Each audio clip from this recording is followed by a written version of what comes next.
Talking about the San Antonio Stock Show and Rodeo, barrel racer Shelley Morgan from Texas, four-time national finalist. And I think a fun story out of bracket number one in San Antonio, Shelley. You win the bracket. You win 2 out of 3 performances, win second in the other one, bringing your horse Kiss back from injury. Congratulations on a great performance in San Antonio. Thank you. She really surprised us. Came back strong. Yeah. Tell me, just let's kind of go through the chronology a little bit. Remind me what happened to Kiss and how long she was out. Well, so apparently she had a few bleeding problems last summer, maybe a little bit more than what we realized. And we ended up bringing her home because obviously I don't want anything lung-wise to happen to her. So as soon as we knew it, we brought her home. That was the last weekend in August. We actually drove her straight home from Washington, and she has literally been off, completely off, until November. I started walking her. December I started trotting her, and then January we started loping, and then I let her make one run at Fort Worth, and then San Antonio was actually her second, third, and fourth run. Wow. So her second run back was in the first round of your bracket in San Antonio. You were 1382 and won the round. Came back in the third round in your bracket. You were 1388. You were 1403 in the middle and finished second behind Donna Kay. Did you have any idea your horse was going to fire like that? I really honestly didn't. A lot of times it takes them a couple of runs to come back. So the run she made at Fort Worth, obviously it wasn't good enough to come back, but actually she clocked better than we thought because that was her very first run in almost 6 months, 5 months for sure. And so no, we really had no idea we actually had tossed it back and forth whether I was going to run the other horse, that Buckskin B. But Kiss is just, rock solid Kiss. So we went with her, and actually, no, she really surprised us. Really surprised us. Yeah. Kiss's registered name is HR Fames Kiss and Tell. She's a 10-year-old mare. Tell me about her bloodlines and kind of give me a little background and history on her. Who started her and did you raise her, buy her? Where'd she come from? Actually, she belonged to Mike and Liz from Louisiana, and my brother-in-law, my sister's husband, introduced me to them. And as a 3-year-old, I was able to ride her for them. So a guy named, oh my goodness, uh, I'm trying to remember his name. Marco, I think is his name. Toledo. I'm not really sure how to say his last name. But anyway, he actually started her and got her going really good. And then I got her as a 3-year-old, and just kind of rode her for the Hayes. And then the December of her 3-year-old year, we actually bought her, and I finished her out and seasoned her. She's by CEO, which obviously is a racehorse. Mm-hmm. And her mom is a Firewater Flit Dash to Fame mare. Wow. You sent me a note this morning about how nice it is to know that everything's healed up on your horse. Whatever little ouches, bumps, bangs, she had a chance to heal everything up. Oh, absolutely. I mean, she didn't have anything wrong with her, nothing life-threatening or anything. But, I mean, obviously, Kiss doesn't owe me anything. She has done more than Rex and I could have ever dreamed of. She's opened so many doors, created so many opportunities, done so much. I mean, obviously, I want to keep running her because she's amazing and I love her and it's fun. But if she never made another run, I mean, I would be sad because I love it. But it would be okay too because she's done plenty. So it wasn't anything like detrimental, but it was enough to make us stop and let her heal. And yes, I feel like she didn't have any injuries. She just had like some lung problems. But yeah, everything is completely healed. Tell me about running in San Antonio. That's a small arena. Is it comparable? Because it's a basketball court, I guess I feel like I always wonder if it's comparable to the Thomas and Mack. Is it what's San Antonio like to barrel race in?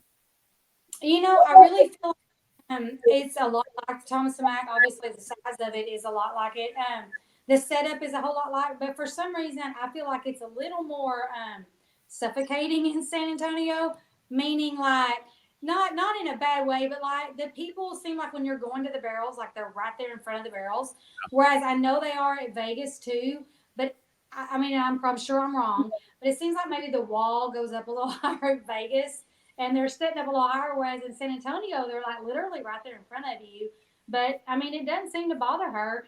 That's why somebody's like, "Oh my gosh, you came around the corner and center." Well, she's so big that if I don't get her going, um, she never gets going. Like a parent, especially sorry, especially in a small arena like that.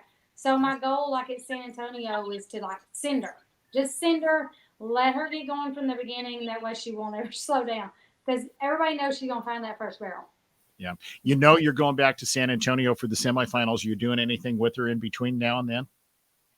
Yeah, we took her today just to get another little treatment on her lungs, just to make sure they're healing good and everything's still good. And she'll get a few days off, and then starting the end of the week, I'll go back to exercising her, and then early part of next week, we'll just do some walking, and then we'll head back. I don't hardly ever do any pattern work on her. I Yeah. just keep her happy and keep her mind good in the pasture. The undertold, but I think really good story coming out of San Antonio in the barrel race in that first bracket was you win the bracket, $7,000. You win 2 out of 3 performances. The performance you didn't win, Donna K. Rule on High Valor, former horse of the year, was the winner there, and you were second. Both of you placed all 3 rounds, and both of you were riding horses that are recognized as among the best in the WPRA that had some time off because of injuries. I just think that's a real testament to you and to Donna Kay and to veterinary care, and obviously to those 2 great horses. I agree. I agree. It just like, it shows what time off sometimes they'll do for them. I mean, it just makes them better. Sometimes they just need it, and we as men, when they need it, need to give it to them.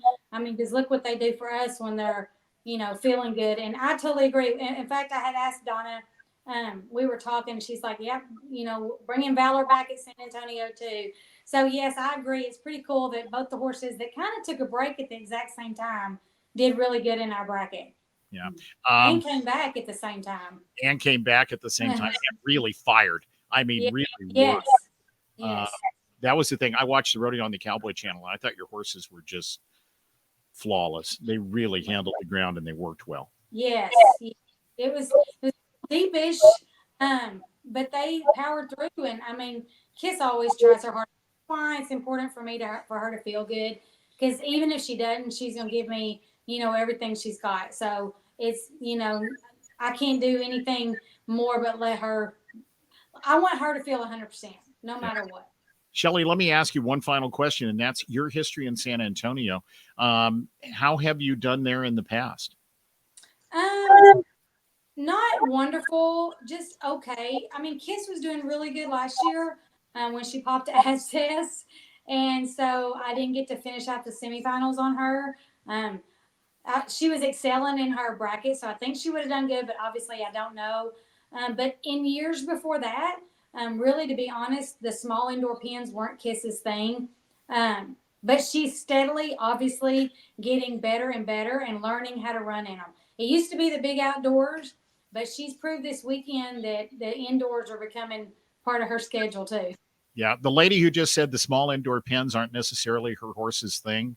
Just to remind you, won the average at the National Finals Rodeo in a little tiny indoor pen in Las Vegas in 2022. So somewhere along the line, she figured out the small indoor pens. I'm thinking, huh?